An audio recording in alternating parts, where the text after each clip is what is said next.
Per Marsajeigio misijos 46-ąją Sol dieną arba 2021 m. balandžio 6 diena Perseverance ištiesė robotinę ranką, kad nusifotografuotų pirmąją asmenukę Marse. Rankos gale esanti Watson kamera buvo skirta didelio mastelio Marso uolienų ir paviršiaus detalių nuotraukoms, o ne greitoms draugų ir besišypsančių veidų nuotraukoms.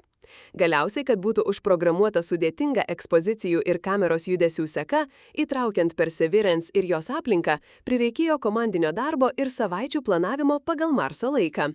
Gauti 62 kadrai buvo sudėlioti į detalę mozaiką, vieną iš sudėtingiausių kada nors darytų Marsajeigio asmenukių.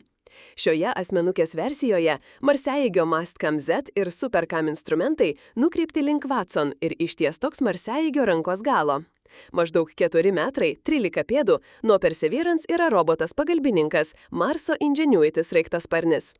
Perseverance beveik praleido daugiau nei 1500 Sol dienų, tyrinėdamas raudonosios planetos paviršių.